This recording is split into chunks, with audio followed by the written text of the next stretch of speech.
ये मैंने food security act की बात की। ये देखिए, ये है फूड सिक्योरिटी एक्ट 2013। इसके अंतर्गत राशन शॉप का डिस्क्रिप्शन है कि राशन शॉप क्या है, और इसके दो प्रावधान की ओर मैं आपका विशेष रूप से ध्यान देना चाहूंगा कि सेक्शन 12 में लिखा हुआ है, door step delivery of food grain to the targeted public distribution system outlets. Outlets के द्वारा, आउटलेट कौन है? फेयर प्राइस शॉप है। उसके बाद इसमें पूरी व्यवस्था है। सेक्शन मैं आपके सामने 28 और 29, और ये मैं माननीय आदेश जी और माननीय विदुड़ी जी को बहुत विनम्रता से इसको कहना चाहूंगा, ये बात आनी चाहिए कि ये पीरियोडिक ऑडिट होगा हर राशन शॉप का धारा 28 के मुताबिक, और ये बात जनता को इसकी जानकारी दी जाएगी कि इस फेयर प्राइस शॉप के ऑडिट का नतीजा क्या निकला, वो ठीक काम कर रहे हैं, गलत काम कर रहे हैं। ये कौन करेगा? राज्य सरकार करेगी। और धारा 29 में इस बात का प्रावधान है कि आप विजिलेंस कमेटी बनाएंगे राशन शॉप की मॉनिटरिंग के लिए। जो ये राशन शॉप ठीक काम कर रहे हैं, नहीं काम कर रहे हैं, ये इसकी चिंता करेंगे। तो ये कानूनी व्यवस्था है जो पूरे भारत में लागू है, जिस कानून का नाम है फूड सिक्योरिटी एक्ट। इसलिए मैं देश का कानून मंत्री आज इसका गजट ही लेकर के आया है, जो ये गजट घोषित किया गया था 10 सितंबर 2013 को, मतलब मोदी जी की सरकार के आने के पहले, ताकि किसी को टारगेट करने का आरोप हम पर न लगाया जाए। अब मैं आता हूं one nation one card, one nation one ration card. यह भारत सरकार के द्वारा बहुत महत्वपूर्ण योजना शुरू की गई कि बिहार, यूपी, उत्तराखंड, मध्य प्रदेश, राजस्थान के लोग देश में घूमते हैं मजदूरी में, अब तो दक्षिण भारत के भी घूमते हैं। तो अगर वो गांव पर राशन कार्ड में उसका नाम है तो दिल्ली में नहीं मिलेगा, तो मुंबई में नहीं मिलेगा। तो प्रधानमंत्री जी को यह चिंता जब बताई गई, उन्होंने कहा नहीं, इसका रास्ता निकालो। तब देश में, वो मेरे आईटी विभाग ने उसकी चिंता की, वो सिस्टम को प्रोवाइड किया, एक देश एक ration card, one nation one ration card. और मुझे आपको बताते हुए एक हर्ष होता है कि देश के 34 राज्यों और यूटी ने one nation one ration card को अडॉप्ट कर लिया। 34 राज्यों ने, और अभी तक इस पर 28 करोड़ ट्रांजैक्शन हुए हैं। किसके? पोर्टेबल, जो रहते कहीं और हैं, काम करते कहीं और हैं। तो उनको कोई दिक्कत नहीं हुई कि अगर कोई व्यक्ति बिहार का या यूपी का या राजस्थान का, मध्य प्रदेश का, दिल्ली में है, तो आधा परिवार ने अपने गांव में राशन लिया, आधा यहां लिया। यह मतलब होता है one nation one ration card का। भारत के सिर्फ 3 प्रदेशों ने अभी तक one nation one ration card को इंप्लीमेंट नहीं किया है, क्योंकि इसमें आप आधार से जोड़ते हैं। एक बात आपको मैं बता दूं, आधार भी मैं देखता हूं आईटी मंत्री के रूप में, आधार का मतलब क्या होता है? आपकी फिजिकल आइडेंटिटी को कंफर्म करने के लिए आपकी डिजिटल आइडेंटिटी, आपके डिजिटल व्यक्तित्व से आपके निजी व्यक्तित्व की पहचान। और कैसे? आंखों के आइरिस और उंगलियों के निशान या अंगूठे के निशान। और उसकी कहानी यह है कि आप प्लास्टिक सर्जरी से अपना चेहरा बदल सकते हैं, अपना नाम बदल सकते हैं, लेकिन अपनी आंख की आइरिस और अंगूठे के निशान नहीं बदल सकते। इसीलिए आधार का लिंकेज का यह फायदा होता है। मुझे आपको बताते हुए पीड़ा हो रही है कि 34 राज्यों ने one nation one ration card को फॉलो किया, 3 प्रदेश नहीं किए हैं। एक आसाम, क्योंकि वहां आधार लेट से शुरू हुआ था, जो उनकी स्थानीय समस्याएं थी नागरिकता को लेकर के इत्यादि। और बाकी 2 प्रदेश, एक का नाम है बंगाल और दूसरे का नाम है दिल्ली।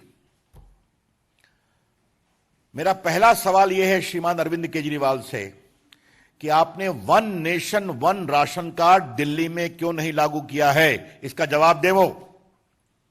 क्या परेशानी है आपको? क्या दिक्कत है आपको?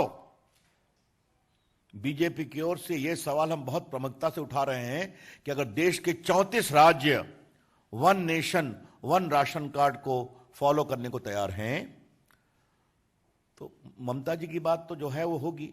इनको दिल्ली में समस्या क्या है? अगर लोकप्रिय मुख्यमंत्री हैं, घर घर पहुंचने की बात करते हैं, तो क्या दिल्ली में वो बार बार उनकी ओर से प्रवासी मजदूरों के बारे में बड़े पीड़ादायक भावनात्मक चीजें उठाई जाती हैं? तो उनको खाना मिले, इसमें कोई दिक्कत क्या है? क्यों नहीं? यह हमारा पहला सवाल है।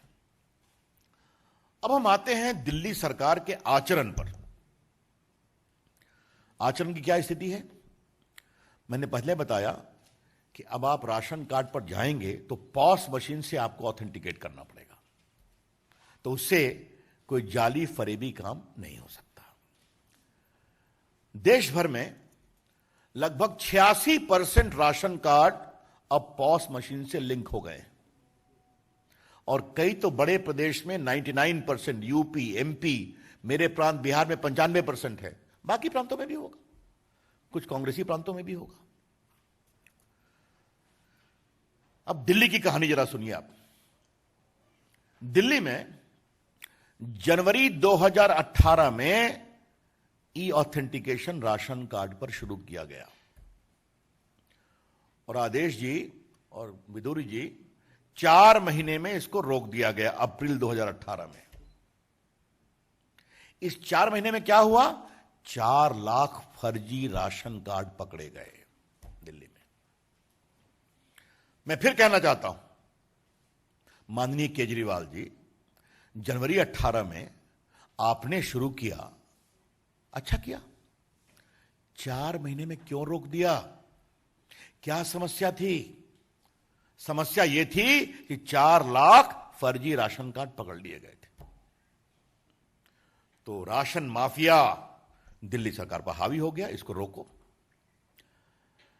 आदेश जी, विदुड़ी जी, तर्क क्या दिया गया? कि टेक्नोलॉजी काम नहीं करती है। तो आपने 4 महीने में 79% ऑथेंटिकेशन कैसे कर लिया भाई, जो 4 महीना हुआ? और अगर टेक्नोलॉजी की समस्या थी तो आईटी विभाग में मुझसे आग्रह करते, भारत सरकार को लिखते। दिल्ली तो भारत की राजधानी है ना। मेघालय में हो रहा है, कश्मीर में हो रहा है, नागालैंड में हो रहा है, अरुणाचल में हो रहा है, जो पहाड़ों में है, हिमाचल में हो रहा है, उत्तराखंड में हो रहा है। यहां क्या परेशानी है आपको? और अगर टेक्नोलॉजी पर हुआ तो 1 आध महीने में ठीक हो जाता, शुरू कर देते। अप्रैल 2018 से आज तक आपने ऑथेंटिकेशन पॉस मशीन का दिल्ली के राशन कार्ड की राशन दुकानों में शुरू क्यों नहीं किया? यह दायित्व किसका है? केजरीवाल जी की सरकार का है। तो यह मेरा दूसरा सवाल है। अब मैं आता हूं होम डिलीवरी। ये होम डिलीवरी देखने में बड़ा अच्छा लगता है, लेकिन थोड़ा इसके अंदर जाइए तो इसमें स्कैम के कितने गोते लगेंगे वही समझ में आ जाएगा, और इसको मैं थोड़ा विस्तार से बताना चाहता हूं। आप जब राशन कार्ड की दुकान पर लेते हैं तो वो मोहल्ले में है, घर के बगल में है, और उसका एक वैधानिक दायित्व इस कानून के अंतर्गत है। मतलब आपका विजिलेंस होगा, आपका इंस्पेक्शन होगा, आपका सोशल ऑडिट होगा, कितना माल आया, कितना गया, इसका आपको हिसाब देना पड़ेगा। नहीं देंगे तो आपके खिलाफ कार्रवाई होगी। हमारे स्टेटमेंट में आपको मिलेगा यहां क्या क्या हुआ है। लेकिन अगर आप उठा के घर जाएंगे तो कहां का माल कहां जा रहा है कुछ मालूम होगा क्या? कितना माल बीच से गायब हो रहा है यह कुछ मालूम होगा क्या? मैंने जानने की कोशिश की कि भारतवर्ष में और कहीं हो रहा है क्या? कहा नहीं हो रहा है। सिर्फ एक हमको कहानी मालूम हुई कि संभवतः आंध्र प्रदेश में एक योजना चली कि वो ट्रांसपोर्ट से दुकान से उठाते हैं पॉस मशीन ऑथेंटिकेशन करके, और घर पहुंचा करके जो बचता है उसको दुकान में वापस कर देते हैं, और कहीं कुछ नहीं है। मतलब फेयर प्राइस राशन शॉप की दुकान इसके केंद्र में है। यह कानून की आवश्यकता है ताकि भारत, और केजरीवाल जी पूछते हैं कि मोदी जी ना ये आपका अनाज है ना मेरा अनाज है। केजरीवाल जी, ये भारत की जनता का अनाज है जो भारत की जनता के पैसे से खरीदा गया है। तो ये ईमानदारी से बिके, टेक्नोलॉजी के माध्यम से बिके, ये इसकी आवश्यकता है। अब आपको हम एक और रोचक इसमें जो बहुत पीड़ादायक है, और मैं अपने दोनों नेताओं को जरूर कहूंगा कि भारत सरकार की ओर से उनसे पूछा गया कि कृपया करके आप बताएंगे कि आपने शेड्यूल्ड कास्ट और शेड्यूल्ड ट्राइब को क्या प्राथमिकता दी है। ये 10 फरवरी 2021 की चिट्ठी है, 10 फरवरी 2021 की, जिसमें भारत सरकार ने आग्रह किया कंज्यूमर अफेयर्स मिनिस्ट्री की ओर से, कृपया करके बताएं कि डायरेक्शन अंडर सेक्शन 38, इसमें भारत सरकार उनको निर्देश दे सकती है, of the national food security act 2030 for maintaining data of SC ST beneficiary Delhi में। ठीक है, सुनिए आदेश जी, जवाब सुनिए। जवाब है दिल्ली प्रदेश का, not available, not available, not available. क्या मतलब है इसका भाई? दिल्ली में आपके पास यह भी डाटा नहीं है कि कितने हमारे दलित समाज के, कितने हमारे वनवासी समाज के बंधु हैं यहां पर, और उनको आप राशन कार्ड में कितना सहयोग कर रहे हैं? क्या मतलब है इसका? दिल्ली सरकार कैसे चल रही है? हम पार्टी की ओर से इसका जवाब जानना चाहते हैं।